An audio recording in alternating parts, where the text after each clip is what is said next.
انہیں کسی کے سامنے نہیں آنے دیا جاتا، کیونکہ اس طرح ڈر تھا کہ کہیں وہ کسی پر حملہ نہ کر دے۔ اس سے پہلے وہ 2-3 بار امی پر حملہ کر چکی تھی اور اس حملے میں امی کو شدید چوٹیں آئی تھی۔ یہی وجہ تھی کہ ابا کی کوشش ہوتی تھی پھپھو زیادہ تر گھر پر ہی رہیں۔ پھپھو کا گھر میں صرف ابا سے رویہ ٹھیک ہوتا، وہ ابا کے کام بھاگ بھاگ کر کرنے کی کوشش کرتی اور ان کے پاس بیٹھ کر کتنی دیر تک باتیں کرتی رہتی۔ اس معاملے میں ابا خاموشی سے بیٹھ کر سنتا رہتا۔ پھپھو کبھی بیتے زمانے کی باتیں کرتی جب وہ بیمار تھی اور اس گھر میں قید تھی، اور کبھی وہ اپنے اور ابا کے بچپن کی باتیں کرتی۔ میری دونوں چھوٹی بہنیں تو پھپھو سے خوف زدہ ہی رہتی تھی۔ دونوں چھوٹی بہنیں ابھی میٹرک میں پڑھ رہی تھی اور وہ دونوں جڑوا تھی۔ یہی وجہ تھی کہ گھر بھر کی لاڈلی تھی اور گھر کی رونق بھی انہی سے تھی۔ میں چونکہ اب 20 سال کا ایک جوان شخص ہو چکا تھا اور ابا کی جگہ پر آج کا کام سنبھال رہا تھا، اسی لیے ذمہ داری بھی زیادہ پڑ گئی تھی۔ ابا تو بالکل ٹھیک تھے، لیکن اچانک اس بیماری نے بستر پر ہی لگا دیا۔ علاج چل رہا تھا اور ڈاکٹر کا خیال تھا کہ کچھ ہی دنوں میں وہ دوبارہ اپنے پیروں پر کھڑے ہو جائیں گے۔ ابا کے اڈے پر جاتے ہوئے مجھے 3-4 دن ہی ہوئے تھے کہ یہ لڑکی آج مجھے مل گئی۔ میں اسے گھر تو لے آیا، لیکن اماں کا خیال تھا کہ اس طرح کسی کی لڑکی کو اٹھا کر گھر لے آنا مناسب نہیں۔ نہ جانے اس نے تمہیں جو کچھ بتایا وہ سچ بھی ہے یا نہیں، لیکن میں نے اماں سے یہی کہا کہ میں نے تو نیکی کی ہے، ہو سکتا ہے جو کچھ اس نے تمہیں بتایا ہو وہ سچ ہی ہو، اس لیے آپ یہ مت سوچیں، وہ 2-4 دن میں ہی چلی جائے گی۔ لیکن وہ تو جیسے اس گھر میں سیٹ ہو گئی تھی اور اب یہاں سے جانے کا نام ہی نہیں لے رہی تھی۔ ایک دن اسی طرح جب میں شام کو کام سے واپس آیا تو میری چھوٹی بہن بہت پریشان بیٹھی ہوئی تھی۔ میں نے اس سے پوچھا، کیا ہوا تمہیں؟ تمہارے چہرے پر اس طرح ہوائیں کیوں اڑی ہوئی ہیں؟ مجھے دیکھ کر کہنے لگی، بھائی آج ایک بہت عجیب سی بات ہوئی۔ اس کی آنکھوں میں اور چہرے پر ابھی بھی خوف نظر آ رہا تھا۔ میں نے پوچھا، کیا ہوا؟ کیسی بات؟ تو وہ کہنے لگی، بھائی میں آج اس لڑکی کو کمرے میں ڈھونڈنے آئی تھی۔ ہمارا خیال تھا کہ ہم مل کر کھیلتے ہیں، لیکن وہ مجھے کہیں دکھائی نہیں دی۔ میں نے سارا گھر چھان مارا، وہ مجھے کہیں بھی نظر نہ آئی۔ مجھے صحیح معنوں میں اب تشویش ہونے لگی تھی کہ آخر وہ کہاں گئی۔ وہ ہمارے گھر میں مہمان تھی اور اس طرح بتائے بغیر وہ کہاں چلی گئی۔ یہی سوچ کر میں اوپر چھت پر جانے لگی تھی کہ اماں سے پوچھوں کہ شاید انہیں کچھ پتا ہو، لیکن جب میں نے چھت پر جانے کے لیے پہلی سیڑھی پر قدم رکھا ہی تھا کہ وہ کمرے سے برآمد ہوئی اور مجھے دیکھ کر کہنے لگی، آؤ چھت پر جا کر بیٹھتے ہیں۔ میں اسے اس طرح کمرے سے نکلتا دیکھ کر حیران رہ گئی اور خوفزدہ ہو گئی۔ میں نے ہکلاتے ہوئے اس سے پوچھا، تم اندر کمرے میں تھی؟ تو وہ کہنے لگی، ہاں ابھی تمہارے سامنے کمرے سے ہی تو آئی ہوں، جبکہ بھائی خدا کی قسم میں جب پہلے کمرے میں دیکھنے گئی تھی تو وہ کمرے میں کہیں بھی موجود نہیں تھی، لیکن نہ جانے وہ دوبارہ کہاں سے چلی آئی، حالانکہ میں تو سامنے ہی تھی۔ چھوٹی بہن نے الجھے ہوئے انداز میں کہا، لیکن میں نے اس کا کندھا تھپتھپا کر اسے تسلی دی اور کہا، ہو سکتا ہے تمہیں پہلے نظر نہ آیا ہو، یہ کوئی اتنی بڑی بات نہیں ہے کہ تم اس بات پر پریشان ہو جاؤ، تم بھی ٹینشن نہ لو اور اس بات کو بھول جاؤ۔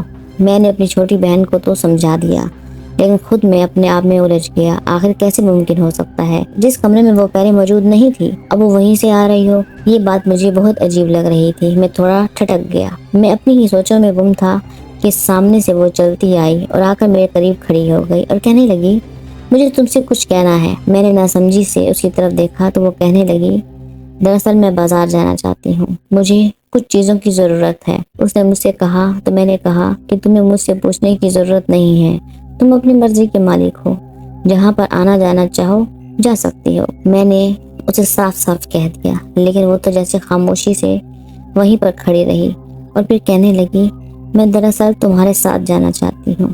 اس کی بات سن کر میں نے حیرانگی سے اس کی طرف دیکھا اور کہا، میں تو آج تک اپنی بہنوں کے ساتھ بھی بازار نہیں گیا، اس لیے تم ایسا کرو تو میری بہن میں سے کسی کے ساتھ چلے جاؤ۔ یہ کہتے ہوئے اٹھ کھڑا ہوا۔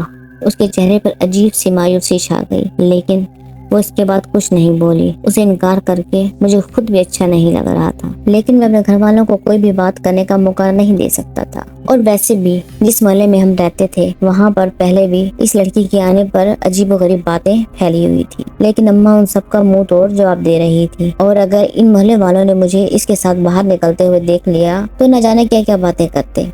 یہی وجہ تھی کہ میں نے اسے صاف صاف انکار کر دیا، اور یہ اس سے اگلے دن کی بات تھی جب پھوپھو کی طبیعت کچھ ٹھیک نہیں تھی۔ میں ان کے پاس آ کر بیٹھ گیا اور پھوپھو کا حال پوچھنے لگا۔ پھوپھو کو مجھ سے بہت محبت تھی، وہ اکثر مجھے بٹھا کر میرا ہاتھ تھام کر بیٹھی رہتی اور مجھے محبت سے دیکھتی رہتی۔ اب بھی پھوپھو نے میرا ہاتھ تھام لیا اور میری طرف دیکھتی رہی، اور پھر اچانک مجھے کہنے لگی، ابرار بیٹا، جس لڑکی کو تو گھر لے آیا ہے وہ دیکھنے میں کچھ اور ہے اور اصل میں کچھ اور۔ تو اسے جہاں سے لے کر آیا ہے وہاں واپس بھیج دے، یہ نہ ہو تیرے اوپر کوئی مصیبت آ جائے۔ پھپھو نے عجیب پراسرار طریقے سے کہا تو میں نے ناسمجھی سے پھپھو کی طرف دیکھا اور پوچھا، کیسی مصیبت پھپھو؟ وہ تو ایک معصوم اور سادہ لڑکی ہے، وہ کیسے مجھے کسی مصیبت میں مبتلا کر سکتی ہے؟ میں نے پھپھو سے پوچھا تو وہ کہنے لگی، تو نہیں جانتا، لیکن جو میری نگاہیں دیکھ رہی ہیں وہ کچھ اور ہی ہے۔ میں تو صرف تجھے خبردار کرنا چاہتی تھی، اس لڑکی کو یہاں سے نکال دے۔ پھپھو نے جب یہ کہا تو میں ٹھٹک سا گیا اور مجھے اپنی چھوٹی بہن کی بات یاد آئی۔ اب میں صحیح معنوں میں پریشان ہو چکا تھا اور میں نے یہی سوچا تھا کہ میں اب جلد از جلد اس لڑکی سے اس سلسلے میں دو ٹوک بات کروں گا تاکہ اس کا جو بھی معاملہ ہے وہ خود نپٹائے اور ہمارے گھر سے چپ چاپ چلی جائے۔ اگلے ہی دن مجھے موقع مل گیا جب وہ چھت پر اکیلی بیٹھی ہوئی تھی۔ میں بھی چھت پر چلا گیا اور اسے مخاطب کر کے کہا، سنو، اب تمہیں اتنے دن ہو گئے ہیں یہاں پر رہتے ہوئے، تم اب اپنے گھر چلی جاؤ۔ یوں ہمارے گھر اتنے دن رہنا مناسب نہیں ہو سکتا ہے۔ اب تمہاری سوتیلی ماں کو اپنے کیے پر پچھتاوا ہو اور وہ تمہیں گھر میں رہنے دے اور دوبارہ تنگ نہ کرے۔ میں نے اسے کہا کہ تم اب یہاں سے واپس چلی جاؤ، اتنے دن تک یہاں رہنا مناسب نہیں۔ یہ کہتے ہوئے میں نے اسے نظریں چرائی۔ وہ چند لمحے خاموشی سے مجھے دیکھتی رہی، پھر کہنے لگی، میں دراصل ابھی واپس نہیں جا سکتی، تم اس بات کو سمجھو۔ اس نے بے چارگی سے کہا تو میں نے سوالیہ نظروں سے اس کی طرف دیکھا تو وہ نظریں چرا کر کہنے لگی، دراصل ایک بات ہے جو میں نے تمہیں ابھی تک نہیں بتائی۔ اس نے کہا تو میں نے چونک کر اس کی طرف دیکھا، کون سی بات؟ تو وہ آہستہ سے کہنے لگی، دراصل میں ایک جن زادی ہوں اور جنات کی دنیا میں رہتی ہوں۔ اس نے جیسے ہی مجھ پر انکشاف کیا تو میں پورے کا پورا ہل کر رہ گیا۔ میں نے خوف بھری نگاہوں سے اس کی طرف دیکھا اور پوچھا، جن زادی؟ تو وہ کہنے لگی، ہاں، جن زادی۔ دراصل میں ایک جن زادی ہوں اور جنات کی دنیا سے یہاں پر آئی ہوں۔ میرے ابا میری شادی زبردستی کسی کے ساتھ کروا رہے تھے اور میں اس شادی کے حق میں نہیں تھی، اس لیے وہاں سے بھاگ کر آئی ہوں۔ اس نے اپنے بارے میں سچائی بتائی تو میں نے شک بھری نظروں سے اسے دیکھا اور پوچھا، تم مجھ سے مذاق کر رہی ہو نا؟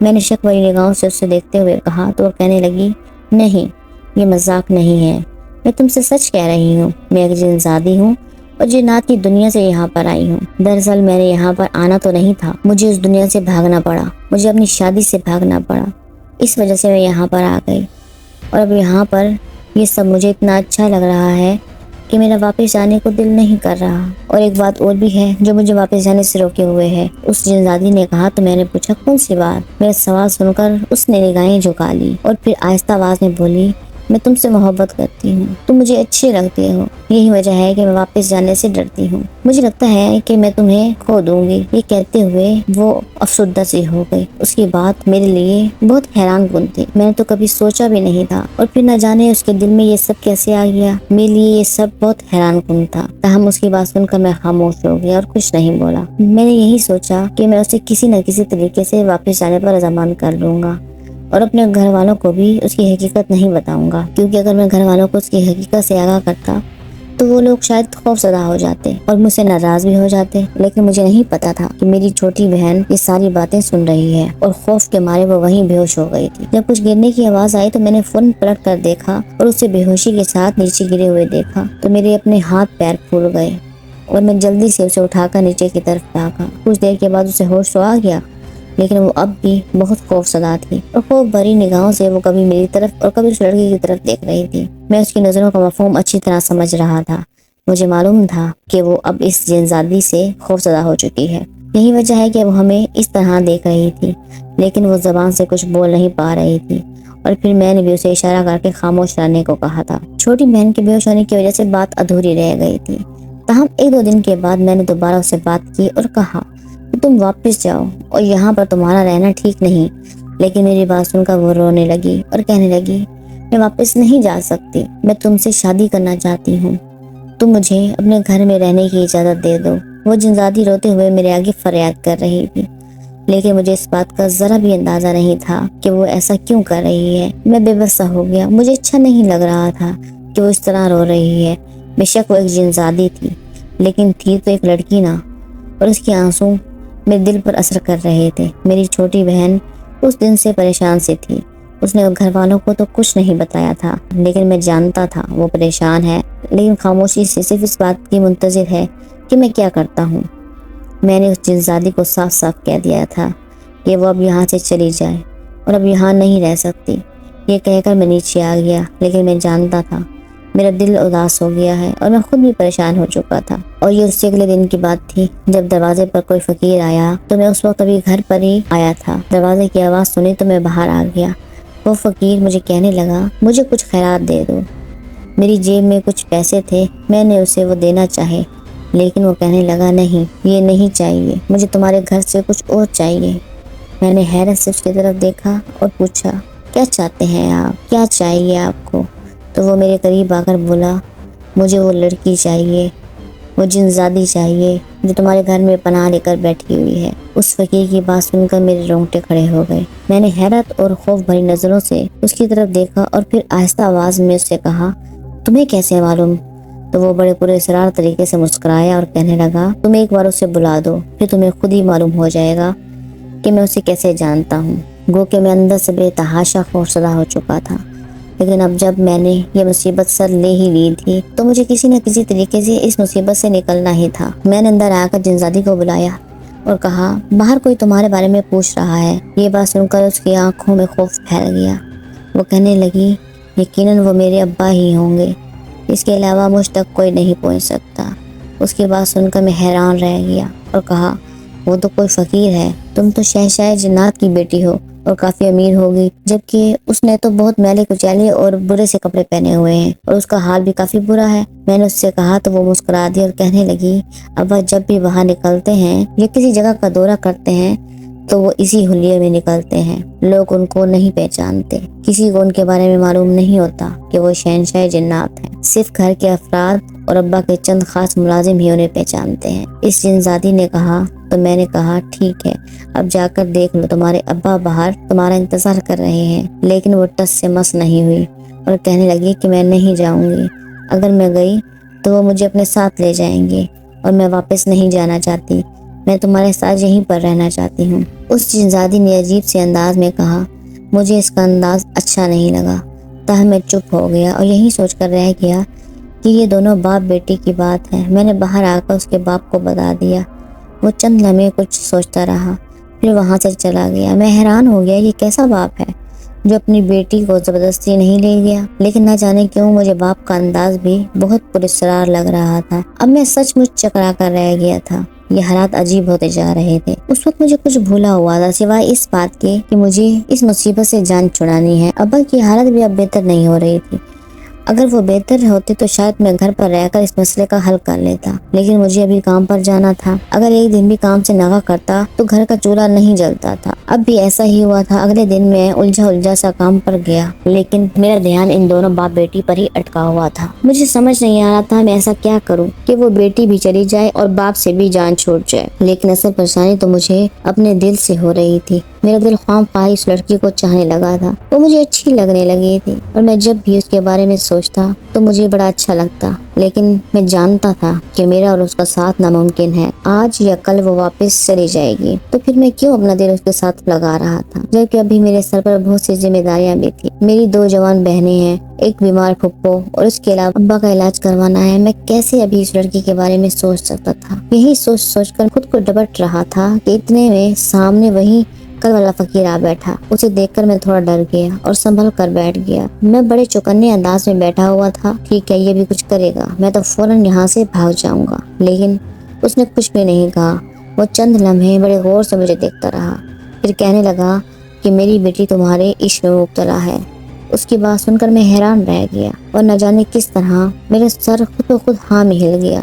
تو وہ کہنے لگا میں جانتا ہوں وہ اپنی شادی سے بھاگ گئی تھی۔ اس فقیر کی بات سن کر میں نے فوراً اس کی تردید کی اور اس سے کہا نہیں ایسی بات نہیں، وہ تب مجھے جانتی بھی نہیں تھی اور وہ تو بعد میں اس کا جوتا ٹوٹ گیا تھا تو اس لیے وہ میرے پاس آئی تھی۔ میں نے فوراً سے اس لڑکی کی حمایت کی، لیکن میری بات سن کر وہ کہکا لگا کر ہنس دیا اور کہنے لگا میں اپنی بیٹی کو تم سے زیادہ اچھی طرح سے جانتا ہوں، یقیناً وہ تمہیں پہلے سے جانتی تھی اور اس لیے اپنی شادی سے بھاگ گئی تھی، اور تم اسے جانتے تھے یا نہیں یہ بات الگ ہے۔ اس فقیر کی یہ بات مجھے الجھا گئی، آخر وہ لڑکی مجھے کیسے جانتی تھی جبکہ میں اس سے کبھی ملا ہی نہیں اور نہ ہی میں اسے جانتا تھا، پھر وہ مجھے کیسے جانتی تھی؟ یہ بات میرے دل و دماغ میں الجھن پیدا کر رہی تھی۔ میں نے سوچا میں گھر جاتے ہی اس سے یہ بات پوچھوں گا۔ میرے چہرے پر شاید یہ سب بات اس فقیر نے پڑھ لی تھی اور کہنے لگا، ہاں تمہیں ضرور اس سے پوچھنا چاہیے، تبھی تمہیں سچ کا اندازہ ہوگا۔ اور میں نے گھر آتے ہی اس سے اس بارے میں پوچھا تو وہ نظر چرا گئی۔ مجھے اس کے باپ کی بات پر یقین آ گیا اور میں نے اس سے کہا، یہ بات تم نے مجھے پہلے کیوں نہیں بتائی؟ تم جان بوجھ کر میرے گھر آئی، جان بوجھ کر میرے پاس آئی ہو اور مجھ سے مدد کی درخواست کی، آخر تمہارا مقصد کیا ہے؟ میں نے جیسے زچ ہوتے ہوئے اس سے کہا تو وہ آنکھوں میں آنسو بھر لائی اور کہنے لگی، دراصل ایک دن جب میں اپنی سہیلیوں کے ساتھ اس دنیا کی سیر کے لیے آئی تھی تو تمہیں کام کرتے ہوئے دیکھا۔ تم بڑے غور و فکر سے کام کر رہے تھے، تمہارا سر جھکا ہوا تھا۔ جیسے ہی تم نے نگاہیں اٹھائی تمہاری آنکھوں میں مجھے ایک عجیب سی چمک نظر آئی، تبھی تو تمہیں اپنا دل دے بیٹھی۔ میں شہنشاہ جنات کی بہت مغرور لڑکی تھی، وہاں پر کئی جنزادے میرے قدموں میں اپنا سر رکھ کر بیٹھے ہوئے تھے، لیکن میں نے کسی پر ایک نگاہ تک نہ ڈالی۔ لیکن نہ جانے کیسے اس دن میرا غرور ٹوٹ گیا اور تمہارے آگے اپنا دل ہار بیٹھی۔ وہ دن اور پھر میری شادی کا دن آن پہنچا۔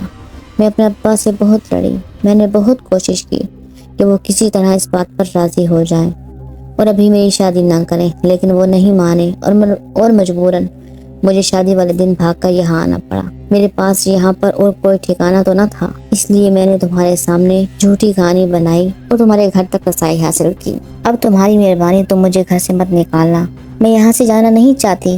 اس جنزادی نے مجھ سے کہا تو میں جیسے بے بس سا ہو گیا۔ مجھے کچھ سمجھ نہیں آ رہا تھا کہ میں اسے کیسے یہاں سے لے کر جاؤں، کس طرح اس کے باپ کے حوالے کر دوں، جبکہ وہ یہاں سے ہلنے کو تیار ہی نہیں تھی۔ اور اب تو میری چھوٹی بہن بھی بار بار مجھے کہتی کہ بھائی اسے بھیجیں، یہ نہ ہو ہمیں کوئی نقصان پہنچا دے، اور میں خالی خالی نظروں سے اس کی طرف دیکھتا رہتا۔ مجھے اس بات کا تو یقین تھا کہ وہ مجھے کوئی نقصان نہیں پہنچائے گی اور نہ ہی میرے ساتھ زور زبردستی کرے گی، لیکن پھر بھی میں اسے اپنے گھر میں نہیں رکھ سکتا تھا۔ اگلے دن جب میں کام پر گیا تو اس کا باپ پھر میرے پاس آن پہنچا، اور اس سے پہلے کہ وہ مجھے کوئی بات کرتا میں نے اس سے کہا کہ میں آپ کی بیٹی کو آپ کے حوالے کرنا چاہتا ہوں، میں اسے اپنے گھر میں نہیں رکھ سکتا۔ آپ کی بتائی ہوئی سب باتیں سچ تھی، اب آپ مجھے بتائیں کہ میں کیسے یہ سب کروں؟ میں نے اس سے پوچھا تو وہ کہنے لگا کہ میں تمہیں ایک طریقہ بتاتا ہوں، اگر تم اس پر عمل کرو گے تو وہ میرے پاس چلی آئے گی۔ میں نے فوراً ہاں میں سر ہلا دیا، اور پھر اس کے باپ نے جو کچھ مجھے کہا وہ سن کر میں نے اس پر عمل کی یقین دہانی کروائی، اور پھر تقریباً 1-2 دن کے بعد میں نے اس جنزادی سے کہا، میرے ساتھ بازار چلو، ہمیں کچھ چیزیں لینی ہیں۔ وہ میری بات سن کر حیران ہوئی اور کہنے لگی، پہلے تو تم میرے ساتھ جانے کے لیے انکار کر رہے تھے، اب کیا بات ہے؟ میں نے ایک دم اس سے نظریں چرائی اور کہنے لگا، بس یوں ہی کچھ لینا تھا تو سوچا تمہیں ساتھ لے جاتا ہوں۔ میری اتنی سی توجہ پا کر وہ خوش ہو گئی اور جھٹ سے تیار ہو گئی۔ میں اپنے دل میں تھوڑی سی شرمندگی محسوس کر رہا تھا کہ جب اسے اس بات کا پتہ چلے گا کہ میں اس کے ساتھ دھوکہ کر رہا ہوں تو نہ جانے وہ کیا سمجھے، اس کا دل ٹوٹ جائے گا۔ مجھے شرمندگی تو ہو رہی تھی، لیکن میں کیا کرتا، یہی میرے حق میں بہتر تھا۔ بازار میں اسے اسی جگہ پر لے آیا جہاں وہ پہلی بار مجھے ملی تھی، یعنی اپنے اڈے پر، اور وہاں پر میں نے اسے ایک جگہ پر بیٹھنے کو کہا اور وہاں بنی قریبی ایک دکان پر چلا گیا۔ میں نے وہاں سے اس کے لیے کچھ چیزیں خریدی اور انہیں پیک کروا کر واپس اس کے پاس آیا۔ میں نے اسے وہ تحفہ دیا اور کہا، یہ میں نے تمہارے لیے دیا ہے۔ وہ بہت خوش تھی، اس کی آنکھوں میں جیسے جگنو چمکنے لگے۔ ابھی ہم دونوں وہیں بیٹھ کر باتیں ہی کر رہے تھے کہ اتنے میں وہی فقیر جو کہ جنزادی کا باپ تھا وہاں پر آ گیا۔ اپنے باپ کو سامنے دیکھ کر اس کا رنگ زرد پڑ گیا، اس کی آنکھیں ایک دم بے یقینی سے مجھ پر آ کر رک گئی۔